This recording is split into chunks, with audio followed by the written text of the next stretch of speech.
Nesse momento, passamos a palavra ao professor José da Silva.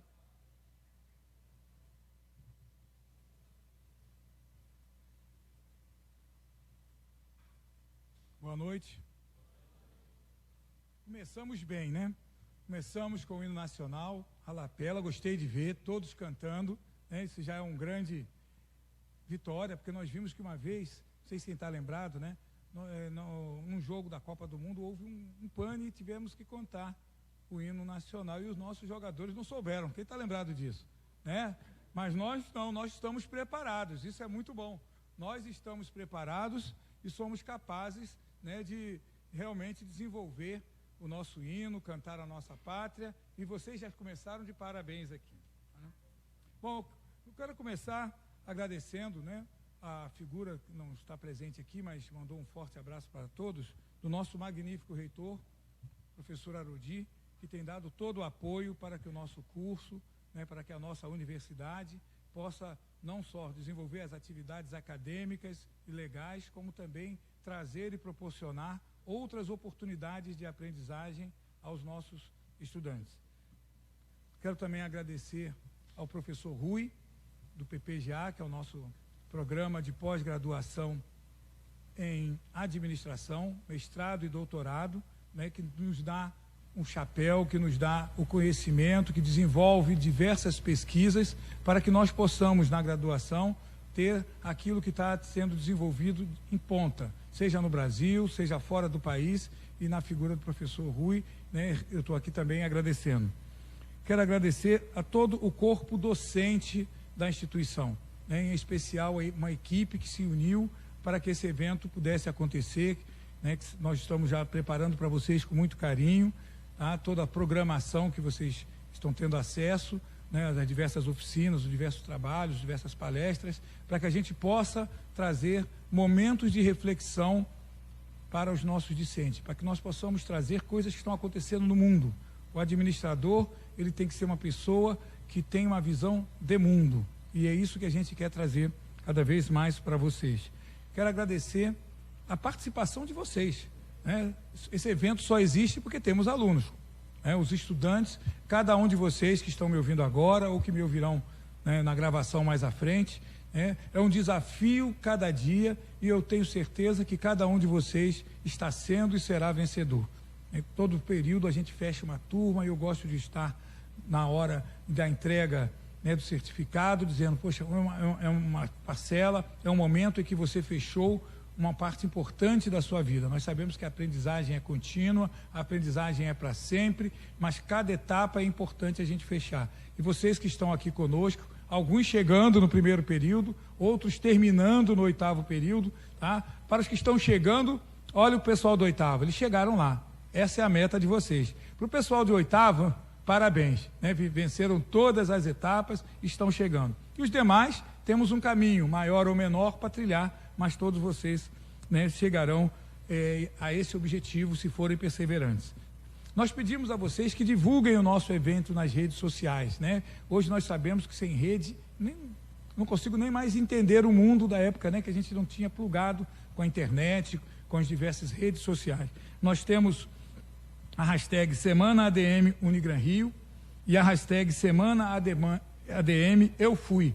Divulguem o nosso evento. Hoje é a nossa primeira palestra, é a palestra magna, que nós vamos ter o prazer, e aí eu agradeço, de ter a presença do presidente do Conselho Regional de Administração, né? Alguns estudantes, eu sei até que já tem a carteira, né, de estudante, mas todos nós, quando formados, seremos administradores de fato quando nós tivermos com o nosso registro em dia, né? Cada categoria tem o seu conselho, que luta pelos objetivos, que luta pela profissão, pelo reconhecimento da profissão, pelo espaço da profissão. E nós temos aqui o professor Wagner Siqueira, esse nosso representante, um lutador de anos da nossa profissão, um lutador que está com os estudantes, que está com os profissionais, que busca nos concursos, que busca nas empresas e nas instituições o espaço devido. Nós não queremos espaço de ninguém, nós queremos o nosso espaço registrado, o nosso espaço para nós ocuparmos, e nós vamos ter aqui o professor Wagner Siqueira para trazer uma mensagem para nós, e é um homem como administrador, um homem que representa a gente, um homem que luta por nós, pelo nosso espaço e pela nossa profissão, né? É o nosso objetivo. Então hoje ele vai trazer e abrir para nós aqui com essa palestra magna como funciona, como ele vê a administração, quais são os novos processos que estão ocorrendo na administração, para que nós possamos ver um horizonte de uma pessoa que está vendo o mundo.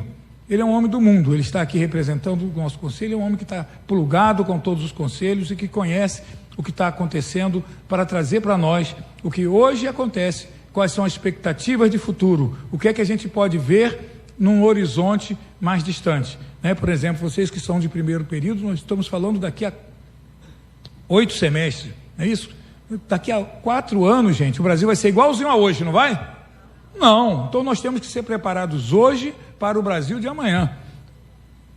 Hoje nós estamos preparados para o Brasil de amanhã. E o professor Wagner vai nos trazer, com certeza, as informações importantes, reflexões importantes para nós, tá? Quero lembrar que o evento começa hoje, mas ele tem uma programação extensa, não só aqui no campus de Caxias, como em todas as unidades. Todas as unidades têm a sua programação, nós teremos palestras, oficinas, show de talentos, uma série de atividades, para que vocês possam se engajar e se desenvolver. Às vezes o aluno pensa assim, eu só vou aprender se eu for na sala de aula e o professor me der a matéria.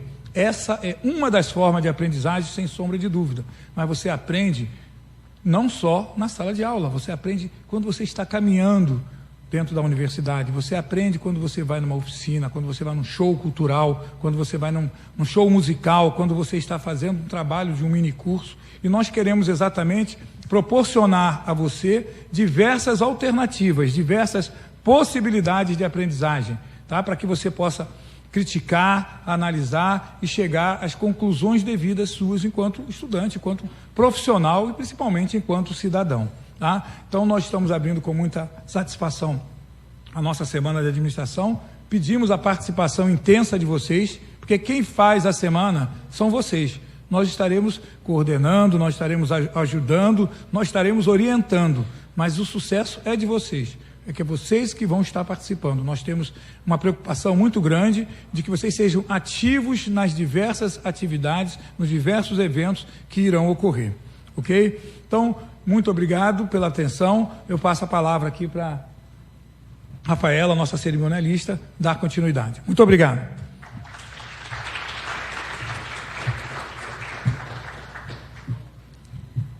Nesse momento, passamos a palavra ao palestrante da noite, senhor Wagner Siqueira.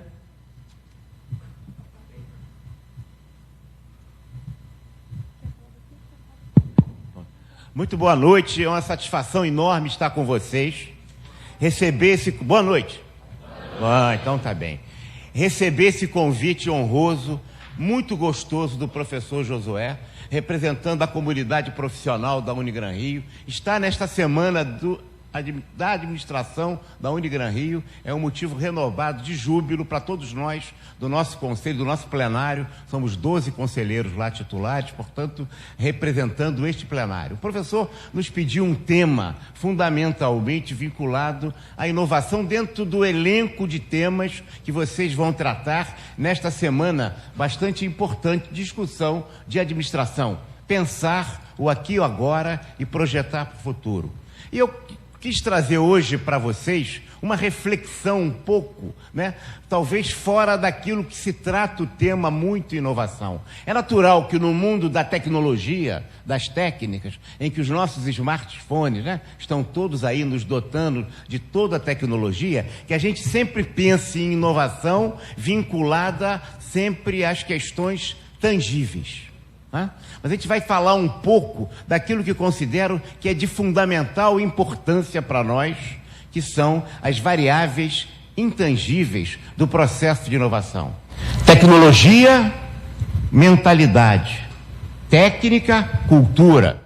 É verdade, a tecnologia avança à velocidade orbital, a velocidade dos foguetes. Agora já vem, né, o iPad 7, o Samsung 7 deu problema, está fazendo recall, mas daqui a pouco vai melhorar, não é isso?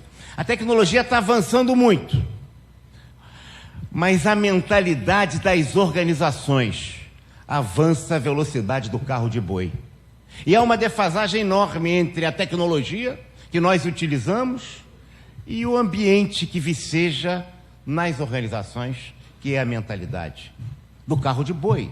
E como nós nos confundimos muitas vezes, pensamos que aquela tecnologia é a representação explícita daquele ambiente, daquela cultura, da realidade da empresa, e não é.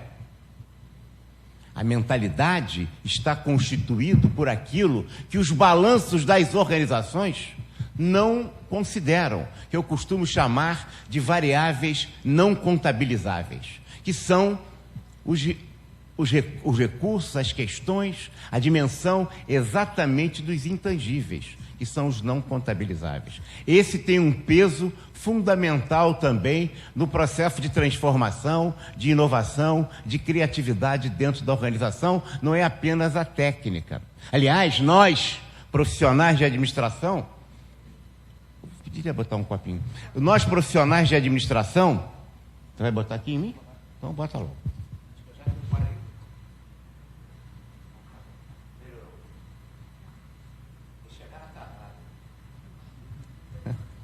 Onde que eu boto isso?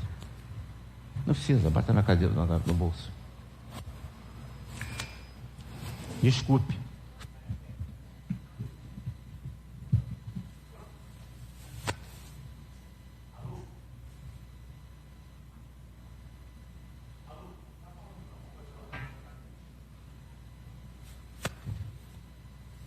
Chama o especialista lá.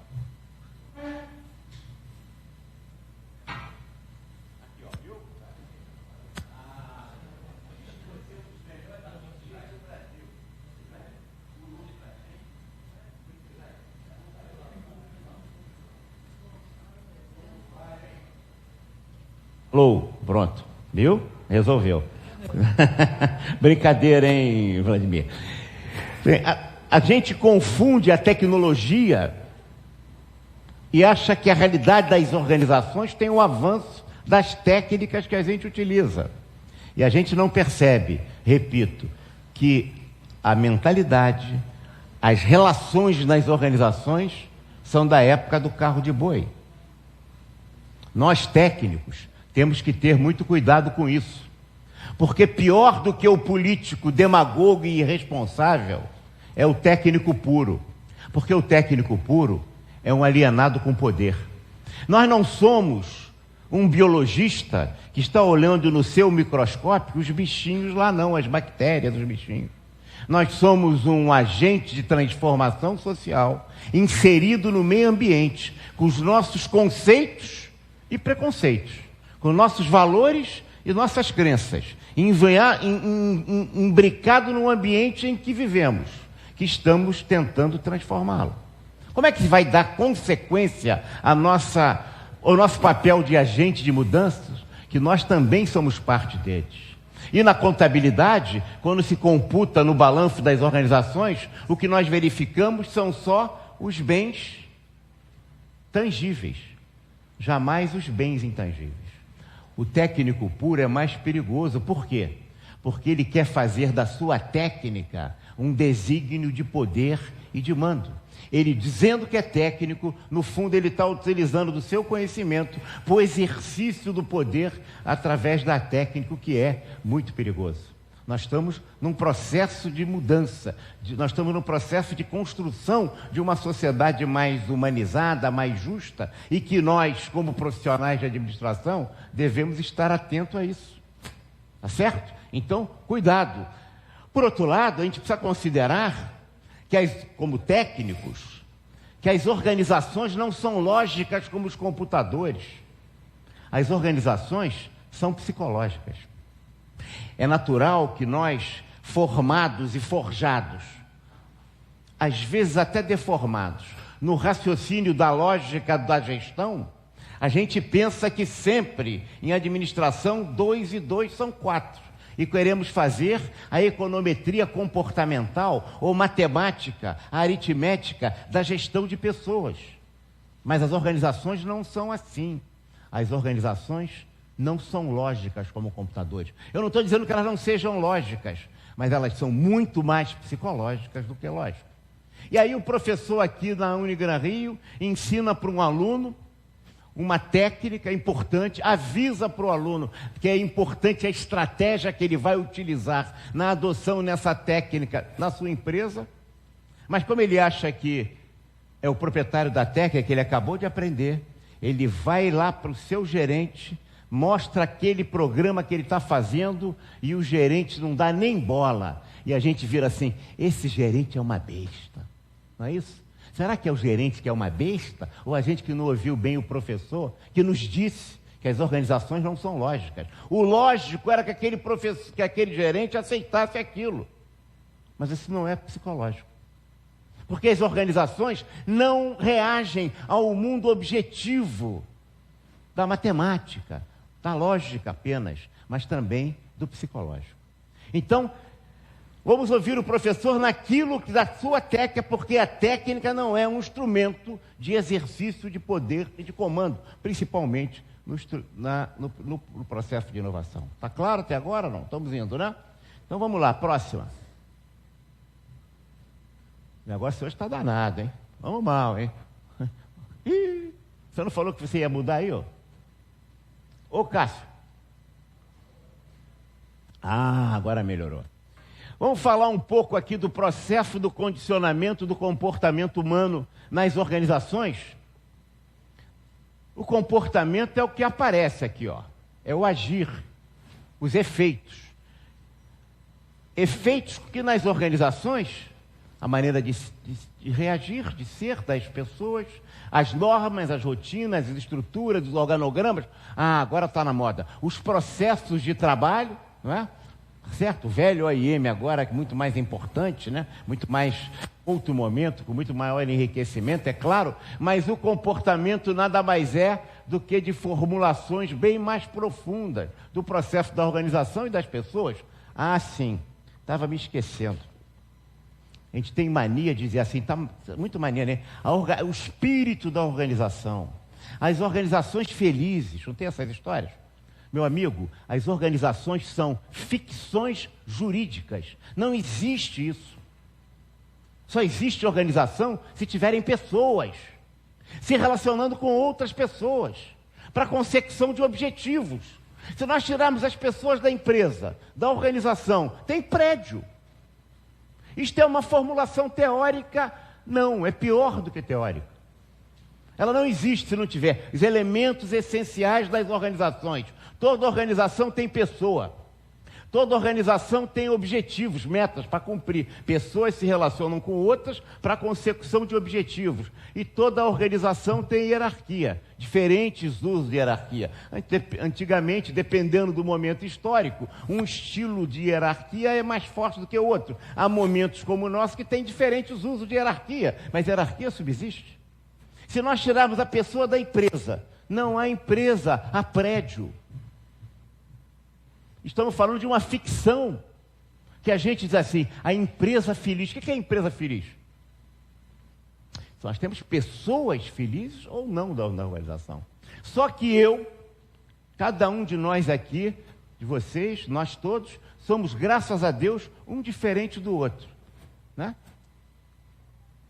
Como é que faz isso? É esse entrelaçamento de pessoas entre pessoas que constitui a realidade das organizações. O que vale dizer, essas organizações também mudam se não tiver pessoas. Está claro? A gente não está querendo quebrar paradigmas, está querendo trazer reflexões nesse intangível, que a gente nem sempre discute quando a gente pensa em inovação. Então, se eu pensasse aqui, se esse sistema que está aqui horizontal, eu colocasse vertical, o comportamento ia ficar lá em cima. Vamos pensar aqui no comportamento. O comportamento é como se fosse a parte do iceberg fora d'água, que todos veem.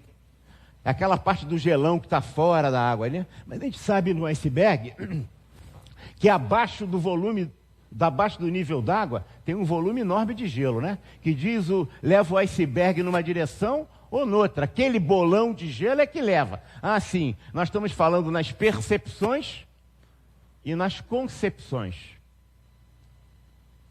Quando os avanços da psicologia social nos revelaram que o mundo das percepções é a um só tempo fonte e limite do comportamento humano, surgiram infindáveis implicações para a ação do administrador dentro da organização.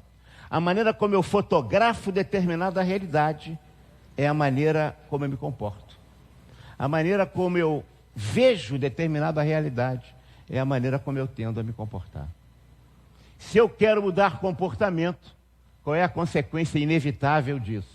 Eu tenho que mudar a forma como se percebe aquela realidade. Porque como eu fotografo... Bom, se eu estivesse falando em máquina fotográfica antiga, do meu tempo, não de vocês, agora não tem mais câmera escura, né? A gente sabe que na fotografia, às vezes, entrava uma luzinha, né? Uma claridade, queimava a foto. O mundo percebido é fonte e limite do comportamento humano. E a gente sabe que se coloca em questionamento, né? Muito da percepção. A ciência do direito discute a testemunha ocular, que quem conta um conto aumenta um ponto. Um fala de um jeito, outro fala do outro. O mesmo fato, o mesmo fenômeno é lido e percebido completamente diferente. Interessante, porque e ninguém está sendo desonesto necessariamente na sua percepção. É como você viu aquilo, né? Porque a sua percepção é variável em relação a outras pessoas.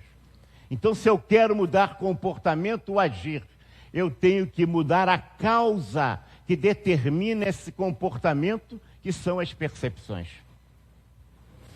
Portanto, veja como é que é interessante o estudo nosso de administração e todos os colegas tecnólogos aqui, que são profissões correlatas, em marketing, recursos humanos, em logística, todos nós estamos mexendo com pessoas. Não há hipótese de se mexer na organização, ser administrador sem mexer com pessoas, né? Aliás, um bom conceito de administração que a gente devia pensar, os professores já deram muitos para vocês, mas fica mais um que eles já devem ter dado também: administrar é obter resultados através de terceiros.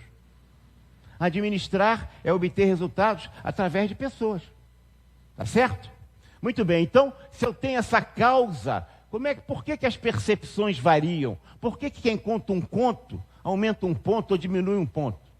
Aí a gente vai mais profundo na estrutura de pensar. Concepções, conceitos. Agora vou dar uma decepção aqui para os alunos, para os estudantes. Nada mais prático, gente, do que uma boa teoria. Aquele negócio que enche o saco de vocês, que é um horror, esse negócio é teoria. Teoria é importantíssima. A sua teoria pode ser válida, mas ela pode ser inválida. Nada mais prático, porque a teoria, inclusive, é forjada a partir da análise da prática. Então, se a gente não está gostando de ler teoria, de pensar em teorias, em reflexões, a gente está se recusando a aprender administração no sentido de aprender a pensar. E quem não pensa sobre a sua realidade é absolutamente incapaz de transformá-la. O intelectual, gente, não é o sujeito que sabe uma porção de coisas, que sabe muitas coisas. Isso pode ser até um dicionário ambulante. Pode ser, né, qualquer coisa, mas intelectual é aquele que é capaz de pensar a sua realidade no sentido de a transformar. E se ele pensa a sua realidade, ele tem que ter conceitos, concepções. Ele tem que ter uma estrutura de pensar que vai ser a causa. Em última análise, a causa, pensar, determina a maneira como eu percebo, e determina a maneira como eu ajo. Se eu quero mudar a maneira como eu me comporto, como a organização age e reage, eu tenho que mudar a maneira como a organização pensa, como as pessoas refletem, como as pessoas teorizam. Nada mais prático do que uma boa teoria. Ao contrário do que a gente. E quando você, aluno, estudante, profissional amanhã, 8º período já está praticamente como profissional, reflete e acha, né?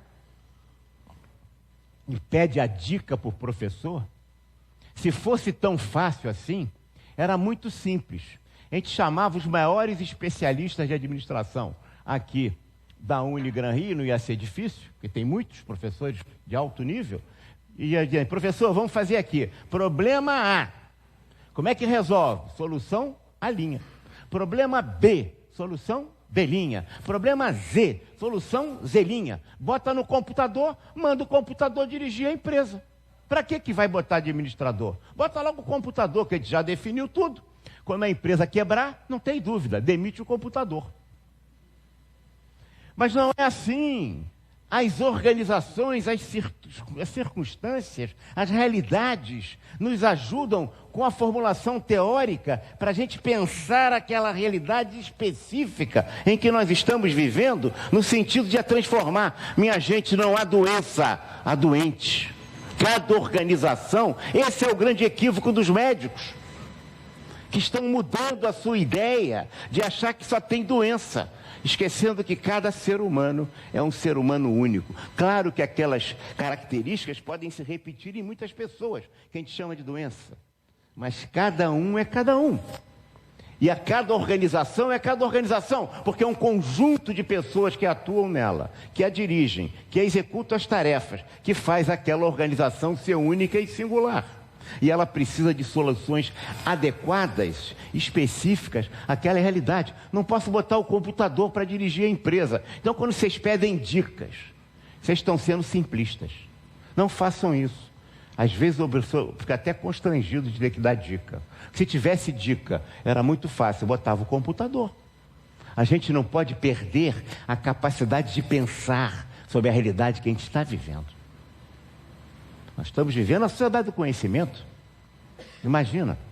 Eu estou dividindo isso aqui em 3 dimensões, apenas para facilidade de explicação, didático-pedagógica, mas em verdade isso não acontece no dia a dia, no cotidiano, né? Uma é a dimensão normativa, relacionada aos valores, às crenças, às idiosincrasias pessoais, às opções éticas. O sistema de pessoal na empresa XYZ deve ser, quando eu digo deve, eu estou explicitando uma opção, um juízo de valor. Tá certo? Vulgarmente você pode chamar isso de mentalidade, cientificamente de caráter. Qual é a mentalidade dessa organização? Ela é tão para frentex, tão avançadona, que já está no ano 3000. E a realidade das organizações e a mentalidade está no carro de boi? Como é que faz isso? Que a gente usa uma tecnologia tão avançada e a velocidade está lá do carrinho de boi. A forma como as pessoas tratam as pessoas dentro da organização nos leva a isso. Hoje está esquecendo que nós, profissionais de administração, técnicos, formação eminentemente técnica, não podemos esquecer também da responsabilidade cidadã que nós temos como gestores. Ninguém exerce a cidadania sem exercer um papel político. Quando a gente participa ou se omite em relação aos fatos que nos envolvem, nós estamos exercendo a cidadania pela participação ou pela omissão. Sabe qual é o reduto mais autoritário da sociedade brasileira? É a empresa, a organização. A democracia não é só votar no prefeito, no governador, no presidente. Democracia é como se dão as relações dentro do ambiente de trabalho também. Não adianta ter a lei dizendo que não pode discriminar o negro, se a mulher é discriminada e o negro também dentro da empresa, o portador de deficiente, o homossexual, de pessoas que são absolutamente violentadas nos seus direitos pela realidade e pelo cotidiano da empresa. Nós, profissionais de administração, cujo espaço fundamental é efetivamente a empresa, não podemos fugir disso. A gente não tem só um papel técnico, porque quando a gente faz uma norma, uma regra, um processo de trabalho, nós estamos convalidando, legitimando ou não a discriminação e o preconceito. Lembrem-se bem, a pior coisa que o preconceito pode fazer com uma pessoa é fazê-la ser exatamente aquilo que o preconceito diz que ela é. Então, nós temos um papel político, sim, não é só um papel técnico. O papel técnico, né, É muito fácil. O revólver pode estar do lado do bandido ou do mocinho. De que lado que a gente está jogando?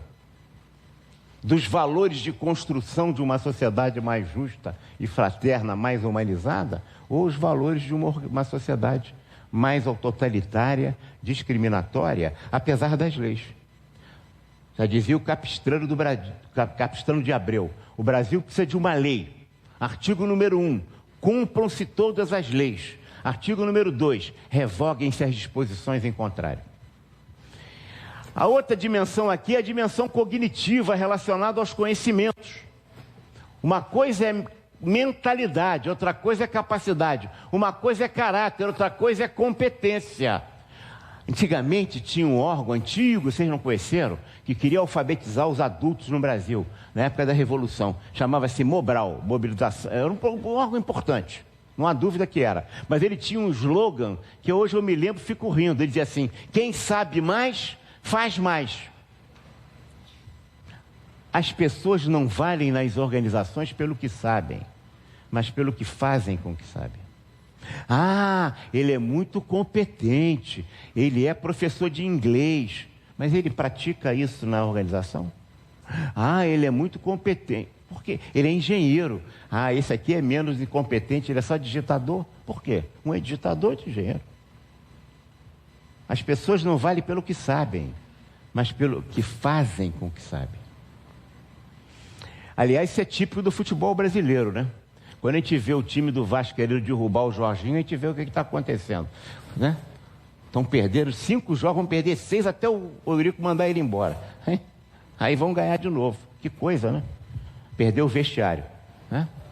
É isso mesmo. Toda hora acontece isso. Aí, ó, não tem dúvida que vai chegar ao segundo, a classe A de novo, para voltar de novo para B depois.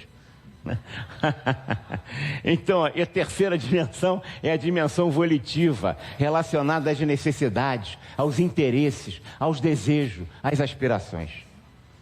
Aqui, ó, vamos dar um exemplo disso juntando os três. Já ouviram falar, alguém falar assim, palavra de rei não volta atrás? Já ouviram isso algum dia? Nunca ouviram? Já ouviram. Tem chefe que diz assim, palavra de rei não volta atrás. Isso é um conceito, uma teoria, uma estrutura de pensar. É preciso manter as decisões assumidas e não demonstrar fraqueza. Não podemos recuar. Estamos aqui na parte do iceberg dentro d'água lá. Como é que ele vai perceber uma decisão que ele está dando, que ele deu e que não está dando certo? Ele vai dizer assim, o que é pior, hein? Eu manter a decisão assumida ou voltar atrás? Mas você não tem compromisso com o erro? Não, mas o pior erro será eu voltar atrás. E ele fica numa dúvida atroz e decide. Agora não tem mais jeito. Decidir está decidido. Por quê? Porque a palavra de rei não volta atrás. Ele pode ser até professor de teoria e técnica de chefia, conhecimento. Se ele não tiver valores, crenças, opções éticas para usar isso, se ele não tiver vontade e necessidade, ele não vai se comportar com aquilo que ele apenas sabe. Ok?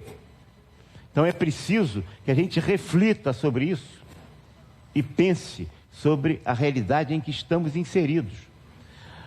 A questão de solução nas organizações pode ser do remédio ou do veneno, dependendo da dose.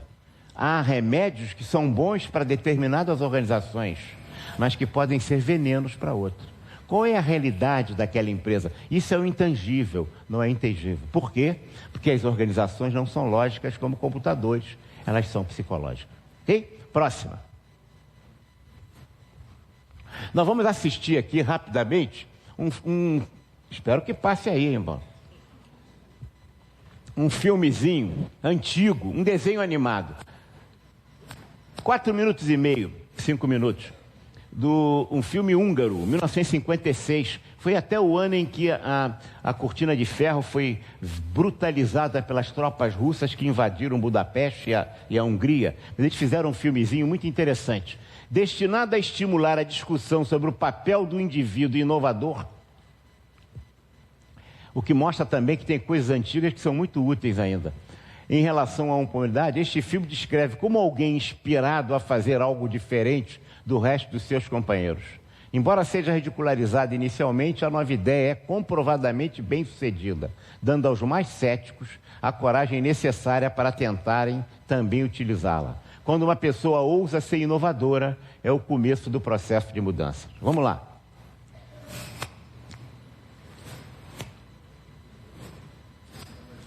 O filme não é bom não, mas vocês fingem que é. O que eu digo a imagem. Vamos focalizar o conteúdo. Vamos lá, próximo. Pode aumentar.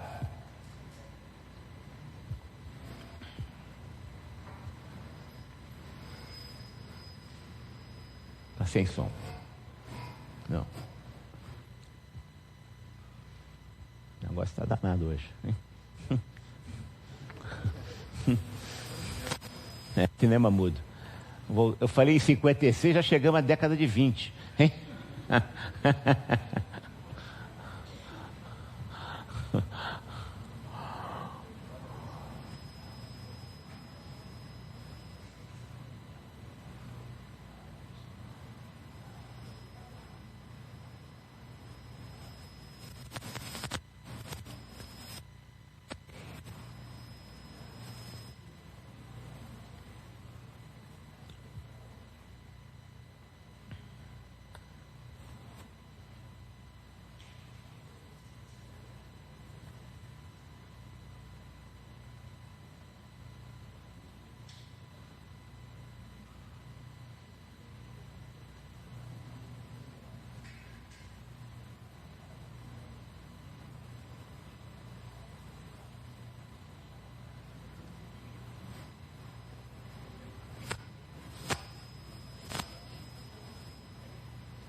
Ok.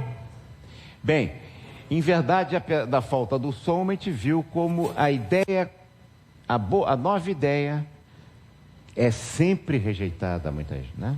Mais do que isso, ela é sufocada.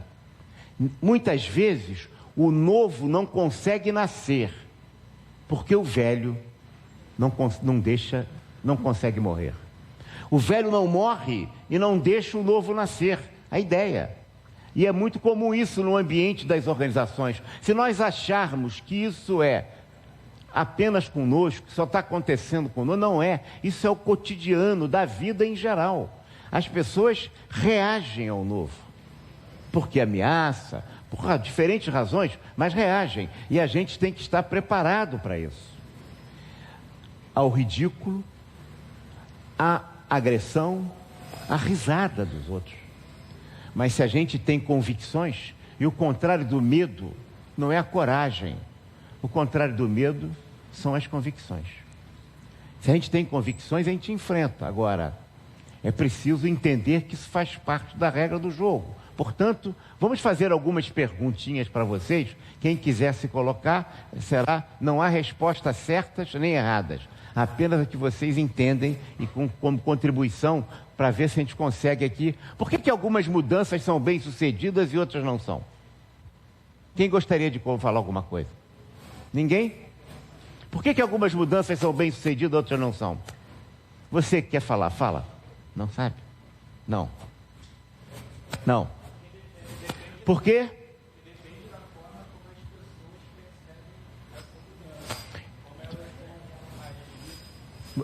Vocês ouviram o que o colega disse? Vai depender das formas como as pessoas percebem essa mudança, da forma como a gente vai agir para que essas pessoas percebam. Então, o que ele está nos dizendo, e muito bem dito, que como nós vamos atuar para que as pessoas percebam as mudanças que nós estamos querendo insetar no ambiente de organização, vão ser percebidas favoravelmente.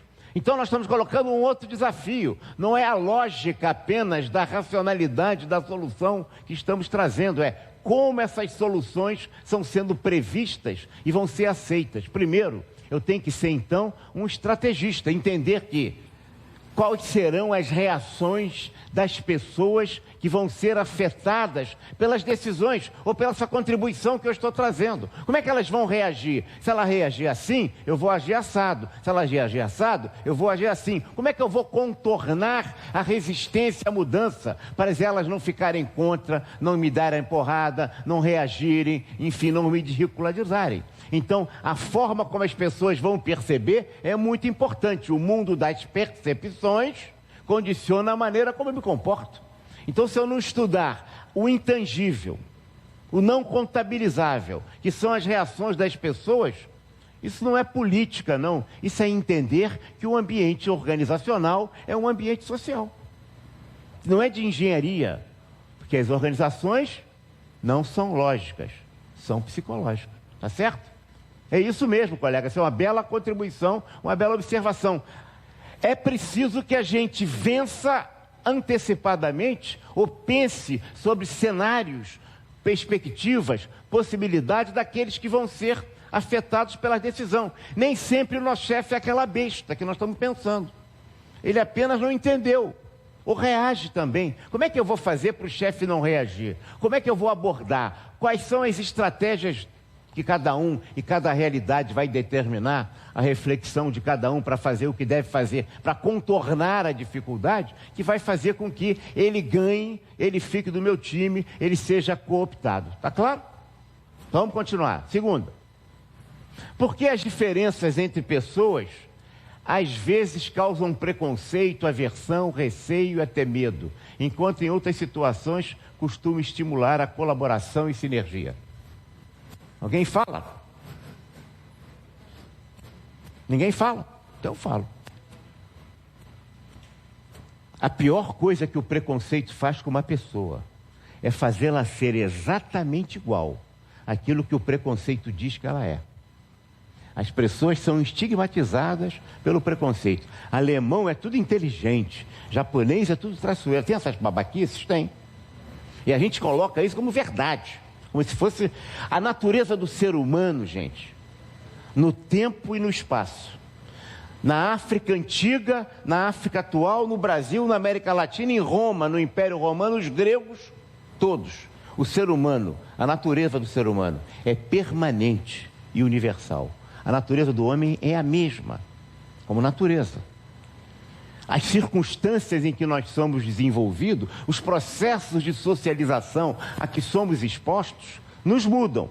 Não quer dizer também, como o Boboca do Rousseau dizia, que o homem é um bom selvagem. Isso era uma bobagem que até hoje encantam alguns ideólogos, principalmente da esquerda. O homem nasce bom, o que estraga ele é a sociedade. Se fosse assim, Cristo não tinha nos dado Caim e Abel. Não é? É. Se tem um Caim e outro Abel, que negócio é esse que o cara nasce bom? Não é nada disso. Isso é uma babaquice intelectual monumental, que é repetida há anos pelo Rousseau. Aliás, um mau pai de família. Todos os filhos que ele teve, ele botou na roda. O que é que botar na roda? Pegava o filho e botava para ser criado em entidade de benemerência. Eu só difamo com a verdade, hein?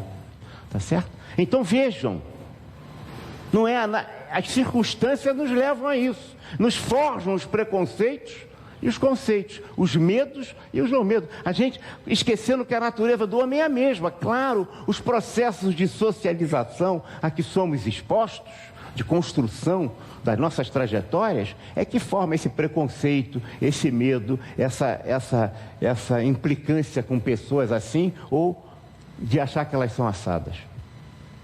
É preciso que a gente se dispa dos preconceitos, faça esforço. Não é fácil, não.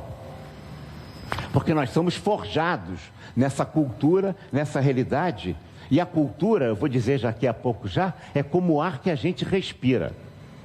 Se a gente não perceber, a gente vai respirando. A gente chega num ambiente organizacional. A gente está respirando aquele ambiente, vivendo o cotidiano, aquele dia. Daqui a pouco a gente está igualzinho àquilo que a gente criticou quando chegou. Falando até do mesmo jeito. Tem organizações que o linguajar das pessoas é igual. Até as piadas. Já perceberam isso? A gente já sabe até de onde ele trabalha. Né? Pelo tipo de piada que ele fala. Pela maneira como ele se veste. Pela pose que ele tem ou não. Próxima. Por que as organizações refratárias, quer dizer, contrárias às contribuições inovadoras, podem desmotivar seus colaboradores e caminhar em direção ao burocratismo, à falta de agilidade, ao obsoletismo e à extinção? Alguma contribuição? Por causa da mentalidade exercida no passado, o colega nos diz. E muito bem. É isso mesmo. Não é a lógica apenas que faz com que as organizações não funcionem. Nós temos em muitas, na maioria das empresas, como disse, comecei dizendo isso, tecnologia de ponta. Ih, aquele negócio chique pra caramba. Top do top do top. Mas o cara trata os seus funcionários, né, de um jeito que parece até que o cara... Não é isso, é. A mentalidade, é isso que ele disse.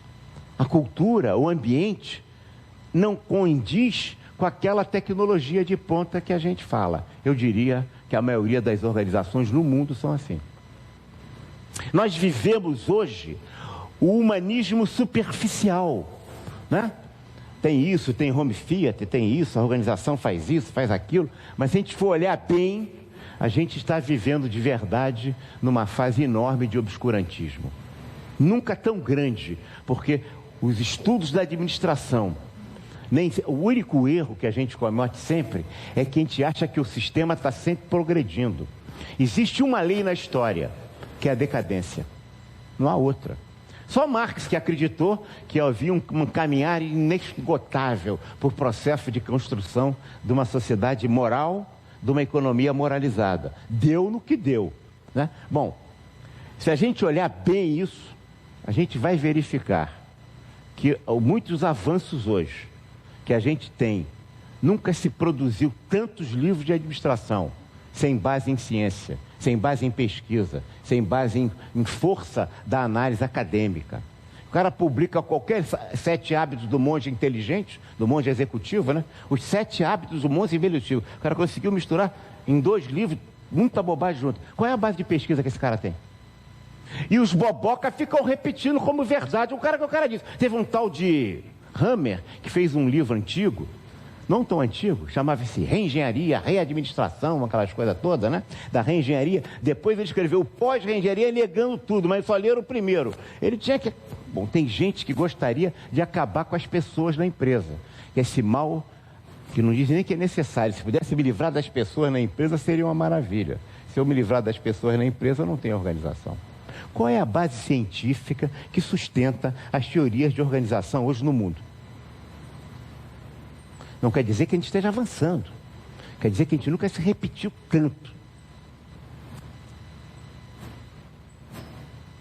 Cada fase histórica tem desenvolvimentos. Talvez a gente esteja vivendo uma época de Idade Média no pensamento do estudo das organizações. A gente fala tanto desse tal de Fayol, desse tal de Taylor, fala mal deles, não é verdade? Do Fordismo, aquelas coisas. Como é que vocês recebem, são tratados na empresa, hein? Quem produz mais, faz mais. Quem não tem que bater meta de desempenho. Se não bater meta de desempenho, dança, não dança? Engraçado. O que os caras propunham? A gente fala isso que é moderno. Não é verdade? As teorias de organização sofrem de uma carência muito grande, que vocês, profissionais, futuros profissionais de administração, hão de herdar um crescimento. Estamos fazendo 51 anos de construção da nossa profissão esse ano, dia 9. Muitos avanços foram dados, mas a gente não pode deixar a peteca cair. Isso se faz por estudo, pela análise, pela reflexão, pelo pensamento.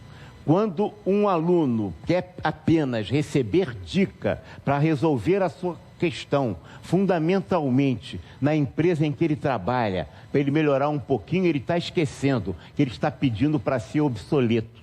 Sabe por quê? A tecnologia muda e você aprendeu aquilo com aquela tecnologia, não aprendeu a pensar, você acabou ficando obsoleto, mesmo formado.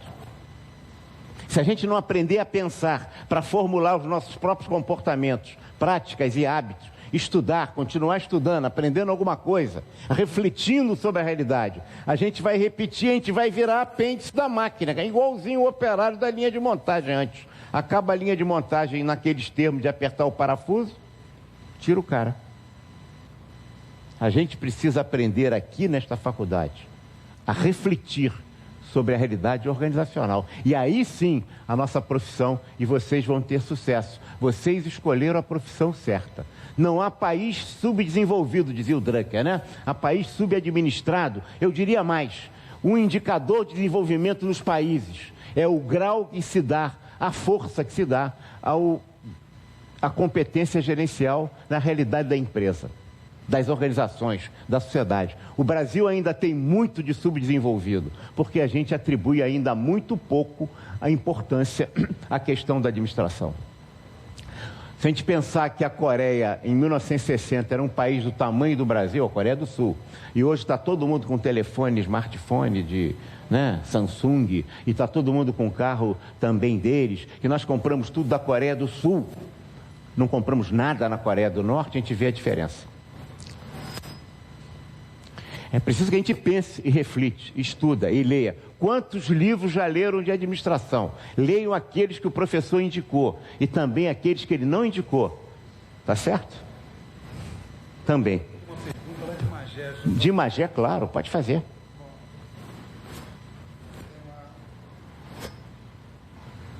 Pode falar. Não há pergunta indiscreta, pode haver resposta. Fala lá.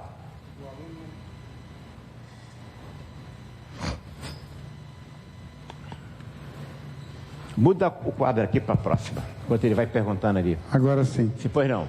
O aluno Michael Beltrão, do campus de Magé, sim, está nos assistindo agora. Ele faz a seguinte pergunta, eu acho que está bem dentro do contexto. Ele pergunta por que algumas pessoas reagem mal ao feedback. Quando ela recebe um feedback, ela reage mal. Eu acho que o que ele está tentando dizer é que as pessoas não conseguem se transformar, não conseguem se permitir serem influenciadas. Eu acho que essa é a pergunta dele. As pessoas reagem mal ao feedback por algumas razões. Nós valorizamos demais o conteúdo do feedback. Se é verdade, se é mentira aquilo que está sendo dito. Isso é o conteúdo do feedback. A outra coisa que esquecemos é a motivação do feedback. Se ele é uma motivação de construção ou de destruição. Vamos falar melhor. Se ele é uma motivação de amor ao próximo ou de desamor. Amor aí não no sentido piegas, de respeito ao próximo. Quando eu tenho conteúdo, verdade, e eu tenho a motivação, amor, as pessoas não percebem só pelo que eu falo.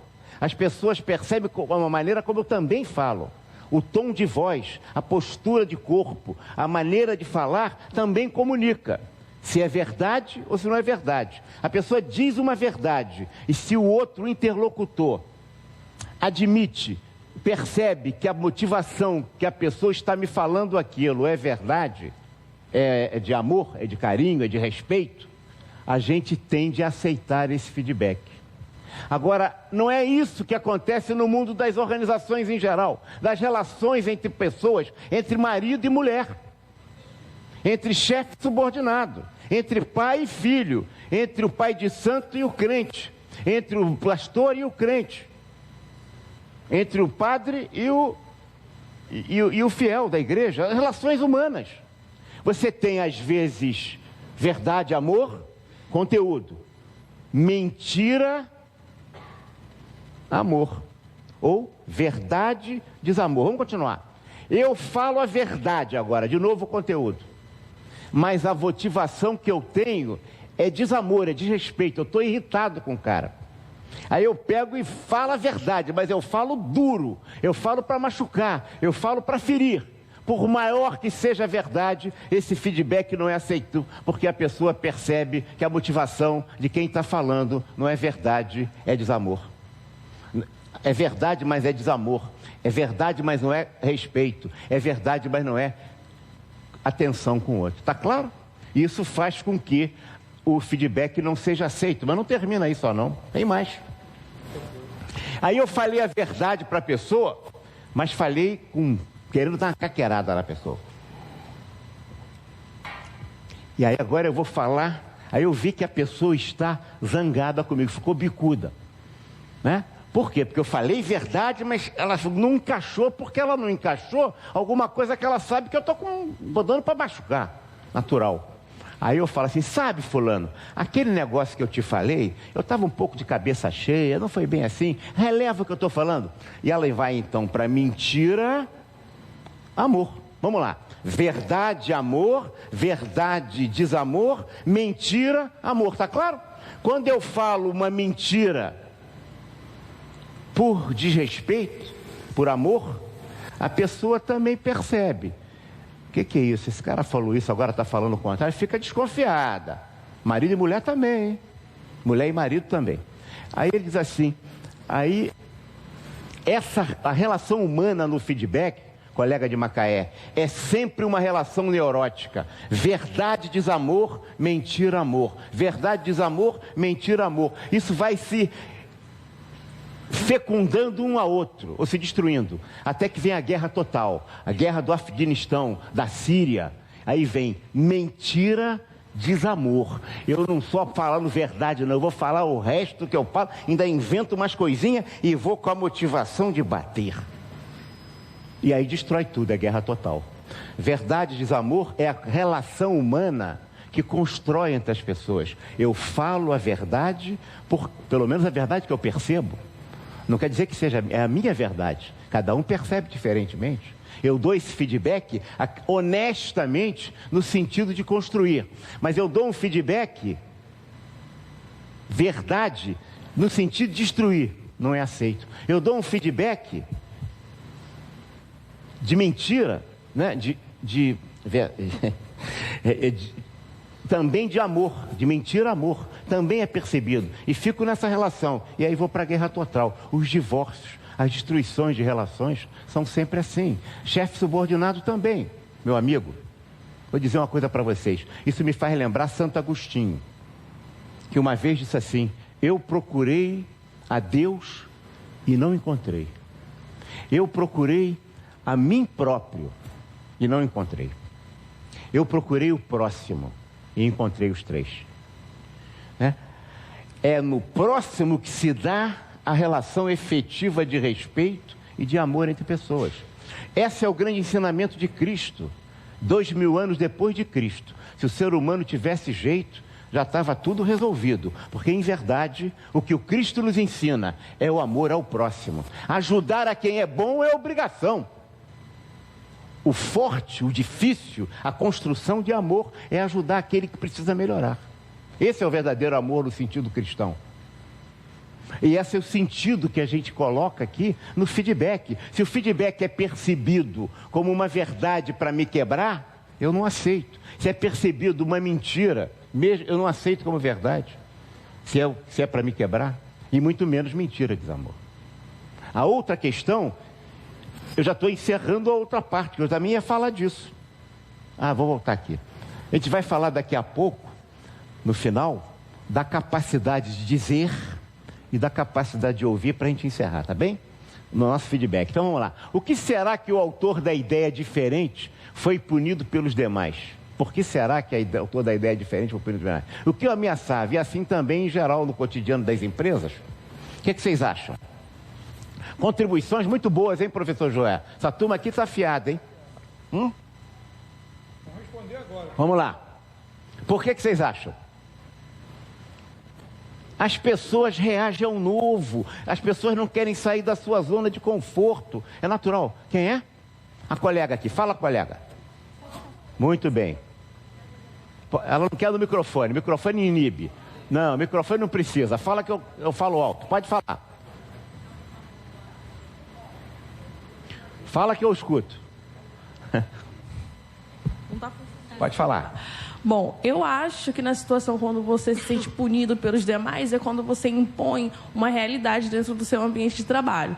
Ou seja, quando você leva para o seu gestor uma possibilidade de melhorar o atendimento naquela determinada empresa, nem todo mundo aceita. Então, por conta disso, as outras pessoas que não aceitam acabam se tratando o parceiro diferente. Eu vejo assim. Muito bem, vê muito bem. Muito bem colocada a colocação feita por ela. Perfeito.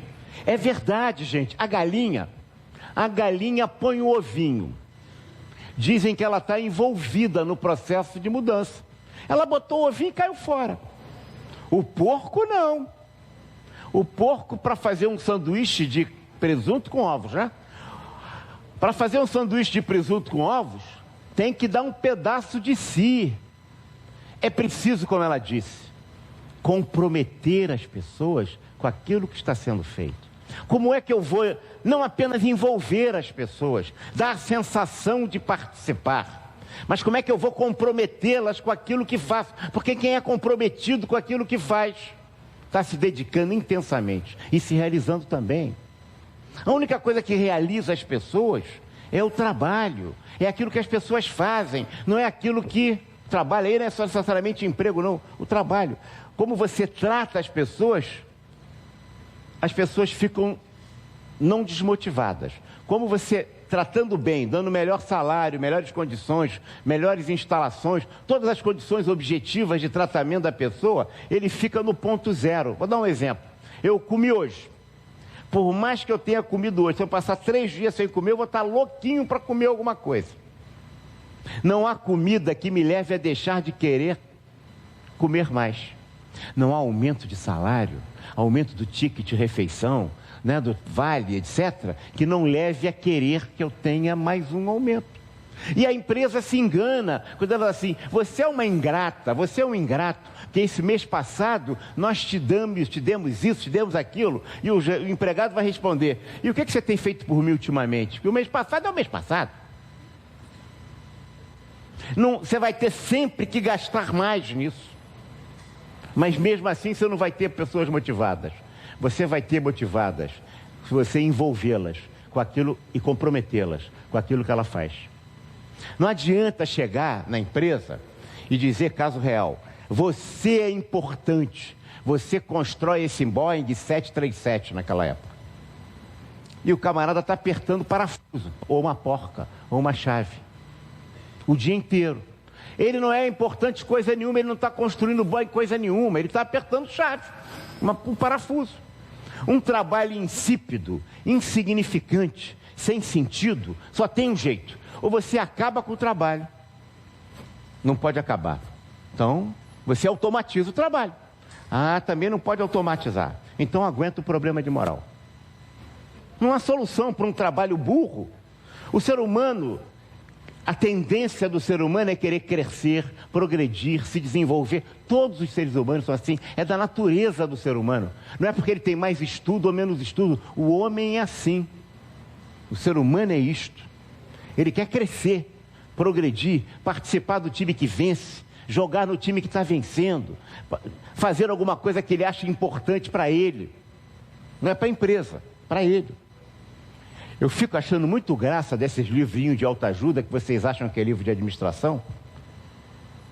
Se tem alguma coisa que não é livro de administração, esse tal de livro de autoajuda. Serve para quem tem um probleminha aqui ou lá, tá bem que faça um livrinho de autoajuda. Mas achar que isso é livro de gestão, meu Deus do céu, que como tem executivo lendo essas porcarias, essa subliteratura. E tem umas que dizem assim, você é importante. Por quê? Porque você Você constrói uma catedral, você bota tijolo o dia inteiro. O cara bota tijolo, assenta tijolo o dia inteiro, debaixo de sol, a comida dele estraga, mas você é importante. Você está construindo uma catedral. Coisa nenhuma, ele está botando tijolo. Pode ser que um ou outro excepcional, mas é fora da curva. Pode ser isso. Mas a maioria das pessoas não são importantes porque estão botando tijolo. Botar tijolo é botar tijolo. Debaixo do sol é pior, e da chuva também. Você está manipulando as pessoas, está batendo na cara deles. E a gente ensina isso como se fosse valioso, como se esse cara, um excepcional, está bem. Mas isso não é. O mundo não estou falando para os excepcionais. Estamos falando para o ser humano normal, comum. Que negócio de construção? Botar tijolo na chuva é um saco, meu amigo. Debaixo do sol, pior. E dizer que você está construindo uma catedral, o cara está botando tijolo, ou está apertando parafuso. Se o trabalho é insípido, insignificante, sem sentido, para o contínuo ou para o engenheiro nuclear. Claro que são diferentes os níveis de aspiração e de possibilidade, mas ambos são iguais, o nuclear e o contínuo. Ambos querem crescer, progredir, participar das coisas que são importantes, contribuir. E o que motiva? É o trabalho, é aquilo que a pessoa faz. Se o trabalho estiver doente, não adianta você pagar melhor, dar planos, vai continuar desmotivado. E vai querer mais coisas dessas para fazer fora do trabalho, já que no trabalho virou o divino castigo. Quem está comprometido com o trabalho, pensa no trabalho até debaixo do chuveiro, né? Tomando banho. Não é verdade? É. A gente, então, você está me dizendo para você assim, como é que eu vou num processo de inovação motivar as pessoas? Esse é o desafio do gestor. Isso é intangível. Isso não está no gibi. Como é que eu vou precisar? O que é que eu tenho que fazer para que essa pessoa seja comprometida como o porco lá no sanduíche de presunto com ovos? O que faz essa pessoa? Agora, achar que são todos iguais? Não, cada ser humano aqui é diferente. Temos nossas necessidades, nossas aspirações. Eu tenho que atender a cada indivíduo nas suas diferenças. Salve a diferença, viva a diferença e aprendamos a viver com a diferença, né? Então vamos lá, continuando. Próxima. Era 4, agora 5. O que estimulou os demais posteriormente a imitar aquele que antes... O que estimulou os demais a posteriormente imitar aquele que antes havia ridicularizado e rejeitado? Quem quer falar? Fala. O que estava sendo ridicularizado foi o que cresceu. Todos querem crescer. Claro. Todos querem alcançar o objetivo. É isso que o colega colocou. O que estava sendo ridicularizado cresceu, se desenvolveu. Virou aquele super avião passando e fecundando os demais. Todo mundo quer ficar igual, quer ter sucesso, é legítimo. É isso da natureza. A nata do leite que azeda, por outro lado, a nata do leite que fica em cima é a primeira que azeda, é o primeiro que azeda. Tem que tomar cuidado, porque o sucesso também é doce. Aquele avião, mais do que todos, tem que se criticar. O colega tem toda a razão no que respondeu. Estou apenas botando outro ângulo. O que está em cima, o que vai na frente, o que está em primeiro, é que tem que mais se criticar. Porque o que está por trás, o que vem por derrotado, está sempre se criticando para ver se melhora. Relaxou, dançou. A crítica tem que ser passo a passo, todo o tempo, principalmente de quem está na frente. Todos queriam imitar aquele sucesso que antes eles bateram nele, ridicularizaram ele, mas depois quiseram fazer igual. É isso mesmo. O que a gente está dizendo aqui é o que nós devemos fazer nas nossas organizações para que a nossa ação, o nosso comportamento, a nossa intervenção seja suscetível de ser imitado pelos outros, porque a gente vai ganhando adeptos. Teve um camarada sozinho, né? Lá na Galileia, que começou a escolher algumas pessoas, que se botasse os agentes de seleção e recrutamento para escolher aqueles 12, ia ser difícil de escolher os 12. Escolheu certinho os 12 e olha a transformação que ele fez no mundo. Até hoje faz. É isso? É. Vamos lá, próximo. Estou terminando, hein, professor? Sei que tem que terminar às 9, não é isso? Criatividade é pensar o novo. Olha, tem muito conceito. Estou colocando apenas mais um, só para a gente refletir aqui. Inovação é transformar o novo em realidade. Porque nós estamos chamando a atenção que é preciso transformar o tecnicamente novo no economicamente produtivo. Se não tiver resultados, não adianta. O papel da gestão, vocês vão encontrar na empresa muitos dadores de ideia. Muitos dadores de ideia. É preciso que a gente traduza essas ideias em resultados, porque tem dadores de ideia que são capazes de dizer para a gente tudo que a gente deve fazer, contanto que eles não tenham que fazer nada, absolutamente nada. E nesses 5 minutos, 3 minutos que me restam, eu vou terminar aqui voltando ao colega de Macaé, Magé, desculpe, uma cidade querida também, como Macaé e Magé, né? A Uniabel já tem também, a Unigran Rio já tem também, a Unigran Rio já tem também sede lá em Macaé? Macaé, maravilha, em Macaé e Magé, então tá bem. Então podia ter sido de Macaé também, na Unigran Rio. Vamos lá, aqui ó, há uma diferença fundamental entre dizer e ouvir. A gente valoriza muito, e é legítimo, a capacidade de ouvir. Todo livrinho de administração, com razão, nos diz o gerente, o executivo, o líder precisa aprender a ouvir. E o que é aprender a ouvir? É se colocar na posição do outro e ver como o outro veria, e não como você veria ou ouviria se estivesse no lugar dele. Como é que você ouviria se você estivesse no lugar da pessoa que está dando feedback? Não vale a pena. Você tem que se colocar na posição dele e ver como ele ouviria, e não como você ouve. Porque você está ouvindo como executivo. Como é que o empregado, o subordinado, o colaborador ouve? Então a capacidade de ouvir é muito importante. Mas eu vou dizer uma coisa para vocês. Mais forte ainda é a capacidade de dizer, ou tão forte quanto. A maneira como eu digo destrói ou constrói relações. Mas quando eu falei aqui do verdade, amor, mentira, desamor, né? E acaba no mentira, desamor, e verdade e amor, que é a relação correta, a gente tem que ter a capacidade de ouvir, mas a capacidade de dizer, porque a maneira como a gente diz, a gente destrói relações. Então, se a gente diz para o respeito genuíno ao próximo, a gente está construindo relações. Para encerrar, eu vou me lembrar, eu não sei porquê, o Felipe, que está aqui me transmitindo na televisão lá do Conselho do Rio também, me faz lembrar um poema, uma música bonita, não sei quem é o autor, da Maria Bethânia.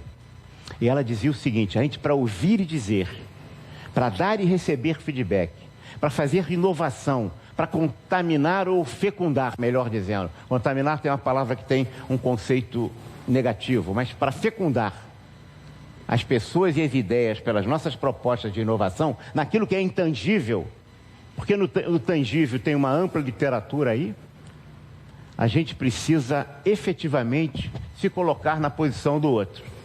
E a Maria Bethânia nos ensina assim: eu arrancarei os meus olhos e colocarei os meus olhos no lugar dos olhos teus, e tu arrancarás os teus olhos e colocarás os teus olhos no lugar dos olhos meus, e eu passarei a ver pelos teus olhos, e tu passarás a ver pelos olhos meus.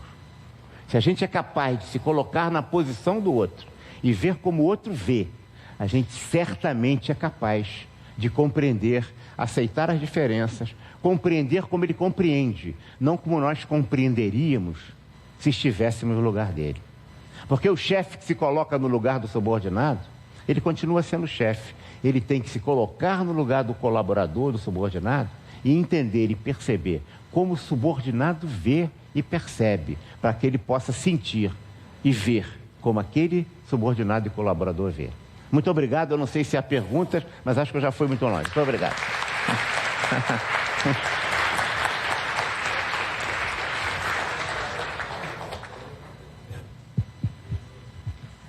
Nós agradecemos ao presidente do CRA, senhor Wagner Siqueira, pela palestra ministrada. E nesse momento, para encerrar o evento desta noite, passamos a palavra ao coordenador do Integra, também representando a Prograde, professor Alexandre Mendes Nicolini.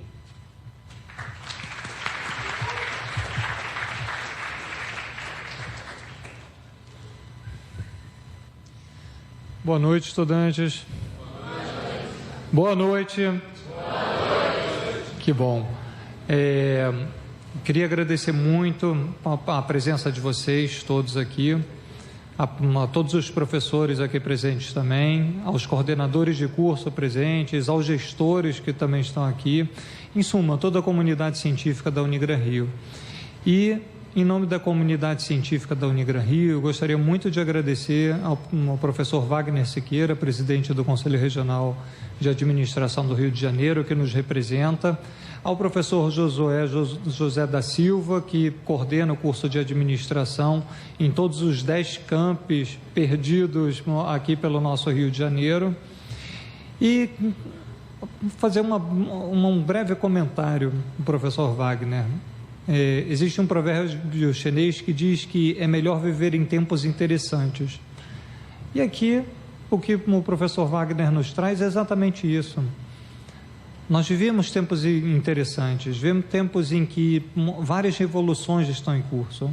É uma revolução digital, uma revolução tecnológica, e isso nos leva, principalmente no campo das organizações, a uma revolução organizacional para que a gente possa fazer face a esses novos e interessantes tempos.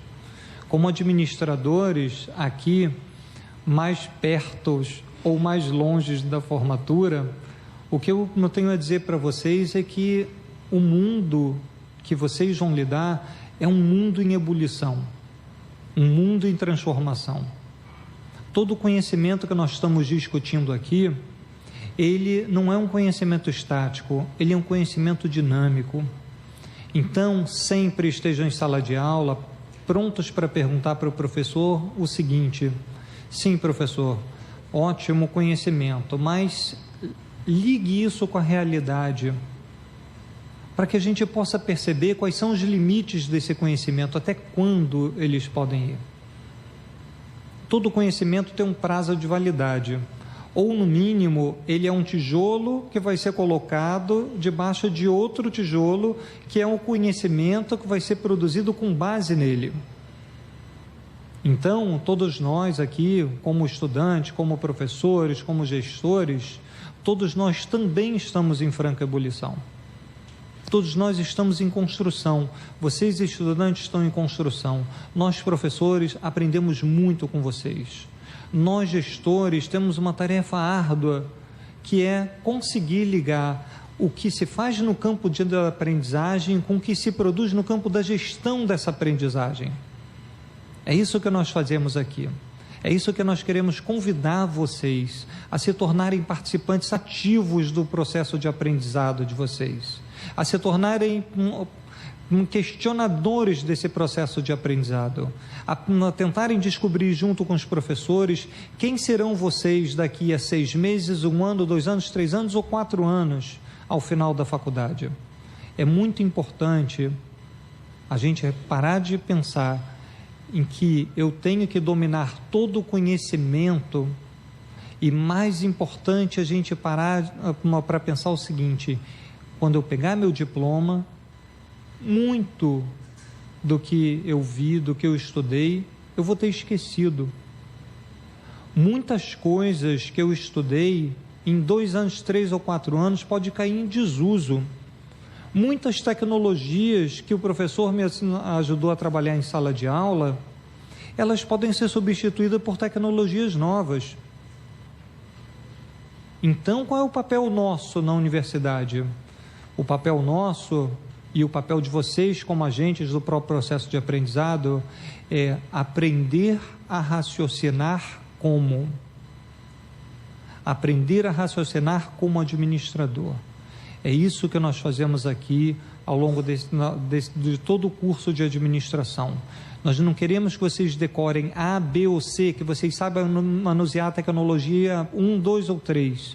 Nós queremos que vocês se tornem administradores e pensem como administradores.